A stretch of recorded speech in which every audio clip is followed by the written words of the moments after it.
Now, last April, you might remember Theresa May called the general election in order to guarantee certainty and stability, only to then lose her parliamentary majority. 4 months on, and the mood at the Conservative Party conference has been described as downbeat, with rumours of cabinet infighting and leadership challenges hitting the headlines. Let's talk about some of that. The Prime Minister joins us right now. Very good morning to you. Thanks very much indeed for joining us. Now, when you became Prime Minister, you said your mission was to fight burning injustice facing the poor and underprivileged. We've seen wages, average wages going down. We've seen inflation going up. What concrete proposals have you to make it better?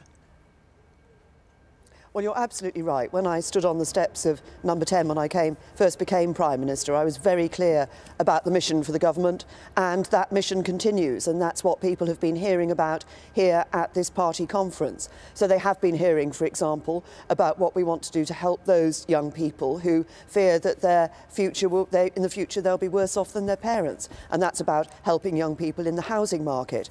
We've extended, for example, £10 billion extra going into Help to Buy. So another 130,000 people will be helped to have the ability to get their first home, get their rung on the housing ladder. But there are many issues in our society that we do need to deal with. That's why one of the early decisions I took as Prime Minister was to conduct a racial disparity audit, to look at how different communities within our society are treated across a whole range of areas by the public sector. And we will be setting out the full details of that next week. The results do make uncomfortable reading. And just one example, we see that people from BME communities, black and minority ethnic communities, have a higher rate of unemployment than other people in our society, in our country. And we want to do something about that. And that's why we're going to put in place 20 hot zones around the country where people from BME communities will be given extra support and mentoring to help them to get into the workplace.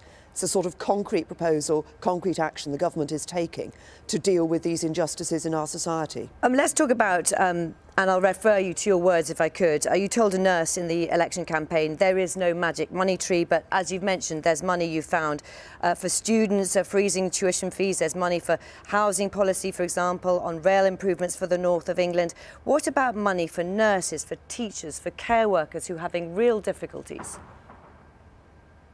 Well, as you may also know, of course, up until now, for the last few years, there's been a 1% pay cap across the public sector. That's been a blanket cap across the public sector, and the pay awards that the pay review bodies came forward with this year for teachers and for nurses, we respected the level that they set, as we did for the pay review bodies results for prison officers and police officers, which were slightly different from others. What we've said for next year is we accept that there needs to be a degree of flexibility in the system in looking at these issues. But of course, everything that we do does need to be affordable, and that's why we recognise that you need to take a balanced approach to our economy. So yes, we have to deal with our debts, we have to be careful about our public finances, but it's by doing that, by maintaining a strong economy, that we're able also to do what we are doing, which is put record levels of funding into our public services. Can you tell me then, for example, that nurses, teachers and care workers will get more money?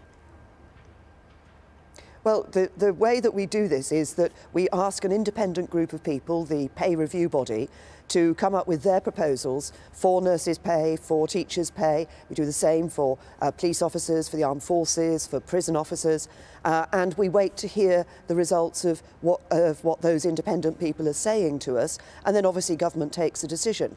What we've done is said to those groups of people as they look at nurses' pay and teachers' pay for the future and pay for the others in the public sector, that we expect that they will be looking at a degree of flexibility. We accept there needs to be some flexibility. We've had a blanket cap in the past. We accept there needs to be some flexibility, but of course it all needs to be affordable.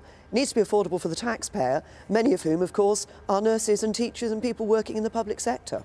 Let's talk about as well, and some of those nurses may be on the Just About Managing group, and we know that universal credit is being rolled out. We've done research here on BBC Breakfast. In the areas where it's being rolled out, 8 out of 10 people are already behind in their rent. You have accepted there are problems. Are you going to continue with the rollout even with those problems? Well, what we've seen is that the performance in delivering universal credit as it's being rolled out is improving, and we've seen some changes being made, and particularly in relation to this issue of payments to landlords. But we accept that we need to continue to look at this. But the reason we are moving to universal credit is because this is a better system. It's a system of benefit payments that will make sure that work pays. So the more somebody earns, the more they'll be able to keep. Right, and just on that point, it's an incentive into the workplace. Just briefly on that point, we spoke to a nurse in full-time employment who told us she's £1.72 a week better off than being on benefits. Is that work paying? Well, the point is that in the old system, many people found that if they went into the workplace from benefits, actually they lost out significantly, and that's why you heard people saying they felt they were better off on benefits. Now, that's not good. We want to incentivise people to be in the workplace, to have that stable income for them and their families, and actually once in the workplace, we want to see people progressing in the workplace. And so I think it is important to have a system of benefits that does help people to get into work. That's what universal credit does. Yes, there have been some problems with delivering it. We've been working on those, and the performance has been improving. And we will continue to look at it to make sure we're working it as well as we can. Looking at the election, what did you learn about your leadership style, given what happened, and what have you changed?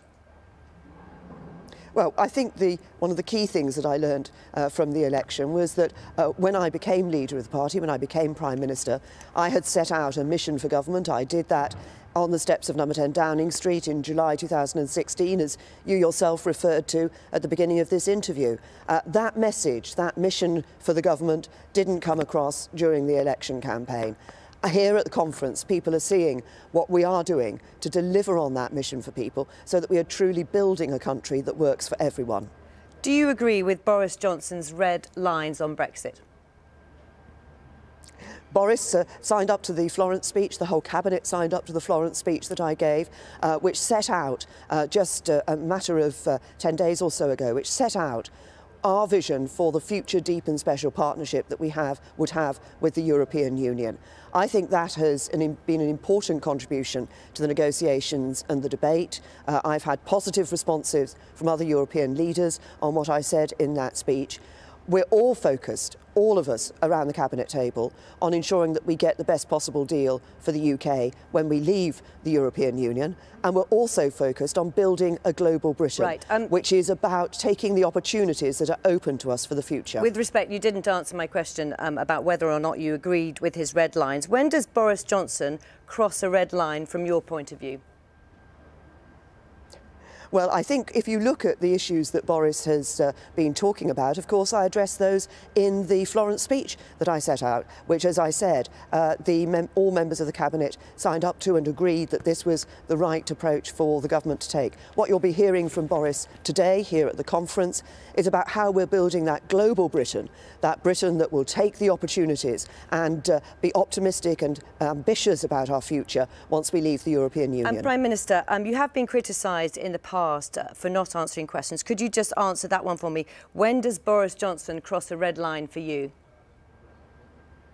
Well, the answer to that is that I don't set red lines in the way everybody sort of uses this phrase, red lines. I don't set those sort of red lines. And all I would say to this is that actually I think leadership is about ensuring that you have a team of people who aren't yes men, but a team of people of different voices around the table so that we can discuss matters, come to an agreement, and then put that government view forward. And that's exactly what we've done. Prime Minister Theresa May, thank you for your time here on Breakfast. Thank you. You didn't frankly have the balls to put country before party.